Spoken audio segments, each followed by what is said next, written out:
I was a Logan, and I'm a Avery now. I am a Logan Avery. And I growed up on Cedar Creek, way back in the mountains, way back down there. And we kind of had a hard time, but it was a good life then and everything. And my dad, he worked us out for people, you know. We had mules and cows, and he'd work us out for the other people. And all day long, sometimes we'd work and people would give us a nickel or 25 cents. And after we'd done worked all day and about didn't get nothing. And then we'd go home crying. My daddy would say, quit that crying. Said, you got enough to get some pinto beans with? Said, we'll get some pinto beans and we'll have beans tomorrow and everything. So we'd quit crying. And then the next day, same old thing, he'd send us back again. We'd work in the fields and plant greens and plow the old mule. The mule's so poor he couldn't pull the plow. Sometimes we'd have to help the mule push the plow. And Daddy sent us one time to get some groceries at the grocery store. And we went down there to get the groceries and wound up carrying the groceries and leading the mule because he was so poor he couldn't carry us. And we'd come on back home, just give out and everything. So we'd go back home and try to eat what we had. We didn't have that much to eat. Sometimes we had greens for dinner, and we'd eat that for dinner and save the soup for the night. Cook cornbread and put in the soup to have it for the night. And we couldn't eat before Daddy come home because Mama was scared we'd eat it all up and he wouldn't get anything and be fussing about it. Didn't really have anything to sleep on. We'd go to bed and we had mattresses, but we had straw hay you get out of the field and put in the mattress, and we'd sleep on that till it would wear out. And then when it would wear out and be so thin till it'd just be dry, and we'd throw it out and get some more put in. And then when the snow would come at night and everything, we had big old pasteboards in the window, and the snow would come through the pasteboard in the room where we were. Just old curtains and things, just whatever you could get to hang up. So we just had a bad life and all, but God was always with us. And I didn't get to go to school. My friends, my little white girls, school bus would come and pick them up, but we couldn't ride the school bus. And they would cry because we'd play all day and sleep together and everything, but when the school bus come, we couldn't go to school. Well, that was just the law back then that black people didn't mix with the with the whites, you know. So we couldn't go to school. After so long, they passed a law that everybody had to go to school. And then what little bit we went, I was getting about 12 then, and this black school bus come down we had to walk about 6 miles to catch it. And it'd be cold, Lord, cold in the wintertime. We'd go down there and the school bus to be done come and gone. And then we'd have to go back home cold and freezing. We'd heat rocks in the fireplace, wrap them up in towels and put in the pockets to stay warm enough to get down to the school bus. Well, I didn't get to go much because Dad'd keep us out and make us work. And we went, and Miss Davis, she was a school teacher. And we started in the first grade, and the kids would laugh at us because we were so big in the first grade. They'd laugh at us. And Miss Davis, she said, well, I teach the second grade. And she said, that is some nice girls, me and my sister. And said, that is some nice girls. She said, let me have them in the second grade. So she took us in the second grade, what little while we was there, about 2 or 3 months. Went to school, and then I quit school because Daddy kept us out to work. And I quit school and started coming up back home, doing whatever I could do with can. We'd make sauerkraut and canned beans in the summertime, because if we didn't, in the wintertime, you didn't eat. And then we'd can, chop it with a knife, just stand there and chop them cabbage with a knife till they got real fine.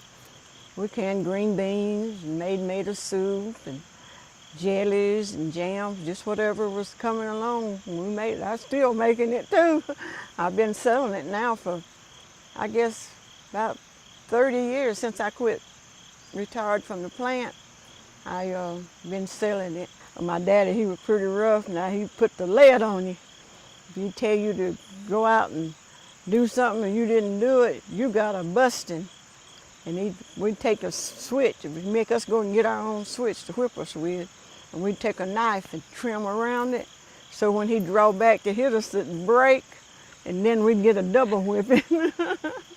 He didn't farm that much, just little gardens. Didn't have that much place to farm at. And yeah, he made liquor. And we'd have to go and take sugar and stuff to the liquor still and all that big old barrels. I remember one time I had a barrel on my shoulder and my brother's barrel fell off and went down that big old hill, boom-a-loom, boom-a-loom, boom. She said, "My barrel is gone down to the creek." And he couldn't find it no more because it just went on down and busted out. And then the mailman, he always liked my daddy's whiskey. And he said, "I ain't supposed to tell you all this." He said, "But if you know where the liquor still is, you go and tell your daddy that they got it surrounded. And he'd better get out of there." And before we got to where the liquor still was, they'd done surrounded him. Daddy was so smart, he never did get caught. I was cooking in the house when I was 6-year-old, and I guess about 7. And I'd cry to go to the field because I loved the field. And Daddy would make me go to the field and then go back home and cook dinner for them about 10, 11 o'clock, have dinner for the rest of them, because I wouldn't stay home. Since I wanted to go to the field, he'd make me go to the field and then send me back home to cook. So I got the field and the cooking, so I do both. Oh, we cook cabbage and whatever you could get a hold of, potatoes, or pinto beans, or stuff like that.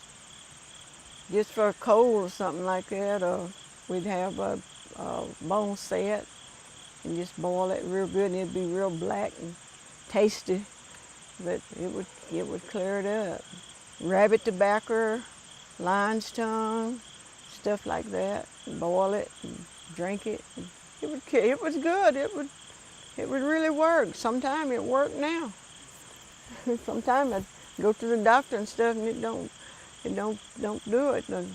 Give me an old remedy and knock it out. The plant I worked in, oh Lord, it was pretty good and pretty bad. What was the name of it?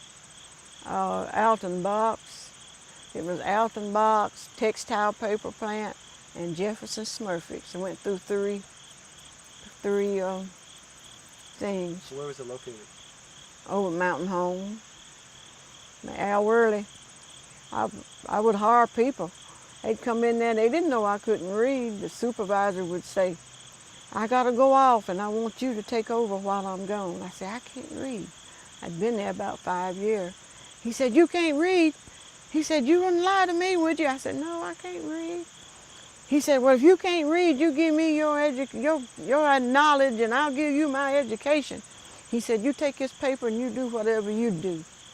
So he went on off and come back, and I had everybody working like, he said, "You got everybody where I'd put it." "Well, what do you think?" I said, "What do you think I've been watching you do all the time?" We made spools for thread, and a lot of the people would come in and I'd train them. They were so mean. Some of them were so mean, some of them were so good, and some of them I won't even tell about it, but still, I made it through. I'd come home and cry, go back the next day. Some of them would say, "I didn't think you'd be back today." I said, "Well, I'm here." Yeah, my husband, he was about one of the first farmers in there, him and Red Anderson. And we'd cook fish fries and everything, but he was always there at the farm, at the fire department.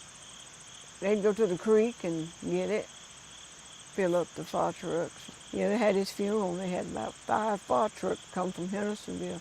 It was the biggest funeral, the nicest funeral I ever been in my life. I know it was a funeral, but it was really nice. This young generation don't know it, but they just gonna have to know something. I'm just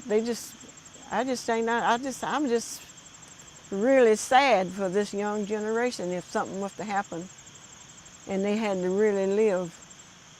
But I can make it one way or another. I get me some green grass out here and find out what's the good and what's the bad. But this young generation wouldn't know nothing. It'd just be sad. It'd just be sad. All that we need is Jesus. He satisfies. Joy is mine. Life would be worthless without Him. All things in Jesus I find. Joy and happiness every day I find. When I call Him, He answers right on time.